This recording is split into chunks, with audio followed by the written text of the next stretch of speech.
കൗതുകരമായ കണക്കാണ് തിരുവനന്തപുരം നഗരസഭയിൽ നിന്ന് വരുന്നത്. വിജയിച്ച കോളത്തിൽ തന്നെയാണ് ഇപ്പോൾ തെരഞ്ഞെടുപ്പ് കമ്മീഷൻ ഔദ്യോഗികമായ വിവരങ്ങൾ നൽകുന്നത്. 10 തിരുവനന്തപുരത്ത് നഗരസഭ പരിധിയിൽ 10 ഡിവിഷനുകളിൽ NDA വിജയിച്ചിരിക്കുന്നു. LDF 6 വിജയിച്ചു, UDF 2 വിജയത്തിലേക്ക്. ഇതാണ് ഔദ്യോഗികമായ കണക്ക്.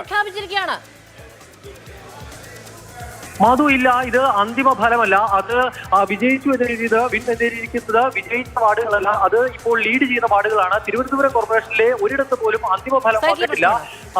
വളരെ കുറച്ച് ബൂത്തുകൾ മാത്രം, ആദ്യത്തെ കുറച്ച് ബൂത്തുകൾ മാത്രമാണ് എഴുതിയിരുന്നത്. ആ സമയത്തെ ട്രെൻഡാണ് നമുക്ക് കാണാൻ കഴിയുന്നത്. 10-6-2 എന്നുള്ള നിലയിലാണ് കാര്യങ്ങൾ. 10 BJP ലീഡ് ചെയ്യുമ്പോൾ ആ ലീഡ് ചെയ്യുന്ന വാർഡുകളിലെല്ലാം വ്യക്തമായൊരു മേൽക്കൈയുണ്ട്. അതിൽ 1-2 സ്ഥലങ്ങളിൽ മാത്രമാണ് ചെറിയ വ്യത്യാസം രണ്ടാമതുള്ള സ്ഥാനാർത്ഥിയുമായി ഉള്ളത്. ഇതിൽ വളരെ പ്രധാനപ്പെട്ട കാര്യം, തിരുവനന്തപുരത്ത് തമ്പാനൂർ സതീഷ് അടക്കമുള്ള ആളുകൾ മത്സരിക്കുന്ന കണ്ണമൂല അടക്കമുള്ള സ്ഥലങ്ങളിൽ BJP ലീഡ് ചെയ്യുമ്പോൾ കണ്ണമൂലയും തമ്പാനൂരും അടക്കമുള്ള സ്ഥലങ്ങൾ കഴിഞ്ഞ തവണ LDFന്റെ കൈവശമുണ്ടായിരുന്ന സീറ്റുകളാണ് എങ്കിൽ പൊന്നുമംഗലം അടക്കമുള്ള സ്ഥലങ്ങൾ ചില മാറ്റങ്ങൾ ഉണ്ടാകുന്നു. എന്തായാലും നേമം ഷജീർ ലീഡ് ചെയ്യുന്നു എന്നുള്ളതാണ്. അവിടെ BJPയുടെ പൊന്നാപുരം കോട്ട പോലെ കാത്ത ഒരു സ്ഥലമാണ് ഈ പറയുന്ന നേമം വാർഡ്. ആ നേമം വാർഡിൽ നിലവിലെ തിരുവനന്തപുരം കോർപ്പറേഷന്റെ പ്രതിപക്ഷ നേതാവായിട്ടുള്ള MR ഗോപൻ 2ാം സ്ഥാനത്ത് പോലും ഇല്ല എന്നുള്ളത് വളരെ പ്രധാനപ്പെട്ട കാര്യമാണ്. വളരെ പ്രധാനമാണ്. MR ഗോപൻ വളരെ പ്രധാനപ്പെട്ട തിരുവനന്തപുരത്തെ BJP നേതാവ്. നേമത്ത് 2ാം സ്ഥാനത്തില്ല. അവിടെ രണ്ടാമതുള്ളത് LDF സ്ഥാനാർത്ഥി ബിജു ചിഹ്നത്തിലാണ്. നേമം ഷജീർ 416 വോട്ടുമായി ലീഡ് ചെയ്യുമ്പോൾ 2ാം സ്ഥാനത്തുള്ള LDF സ്ഥാനാർത്ഥിക്ക് 250 വോട്ടുണ്ടല്ലേ അമൽ? സന്തോഷം നൽകുന്ന വിജയം കൂടിയാണ്. തുടക്കത്തിൽ നേമം ഷജീറിന് വ്യക്തമായൊരു മേൽക്കൈ ഉണ്ട് എന്ന് പറയാൻ കഴിയും.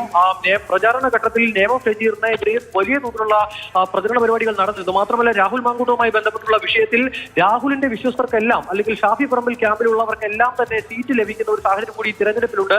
അവരുടെ വിജയപരാജയങ്ങൾ വളരെ പ്രധാനപ്പെട്ടതാണ്. സുധീഷ് പാലോട് ജില്ലാ പഞ്ചായത്തിലേക്ക് തിരുവനന്തപുരത്ത് മത്സരിക്കുന്നു. അതോടൊപ്പം തന്നെ ഒരു വളരെ പ്രധാനപ്പെട്ട ഒരു സൂചന എന്ന് പറയുന്നത്, ജില്ലാ പഞ്ചായത്തുകളിൽ കൂടുതൽ ജില്ലാ പഞ്ചായത്തുകളിൽ UDF ലീഡ് ചെയ്യുന്നു എന്നുള്ളതാണ്. കഴിഞ്ഞ തവണ 11 ജില്ലാ പഞ്ചായത്തിൽ LDFും 3 ജില്ലാ പഞ്ചായത്തിൽ UDFും ആയിരുന്നെങ്കിൽ ഇത്തവണ ജില്ലാ പഞ്ചായത്തുകളിൽ UDF 6 ലീഡ് ചെയ്യുമ്പോൾ 5 LDF ലീഡ് ചെയ്യുന്നത്. ജില്ലാ പഞ്ചായത്തുകളിലെ ഫലസൂചന എന്ന് പറയുന്നത് നിയമസഭാ തെരഞ്ഞെടുപ്പിന്റെ ഒരു പരിച്ഛേദമായി എടുക്കാവുന്നതാണ്. ജില്ലാ പഞ്ചായത്തുകളിൽ UDF വിജയം പിടിക്കുകയാണ് എങ്കിൽ അത് വളരെ വളരെ നിർണായകമായ ജില്ലാ പഞ്ചായത്തുകളിൽ 6 ജയിച്ചു, കോർപ്പറേഷനിൽ 6 ജയിച്ചു എന്നുള്ള കണക്കായിരിക്കും ഏറ്റവും വലിയ എങ്ങനെ പ്രതിഫലിക്കുമെന്നതിന്റെ സൂചന നൽകുക.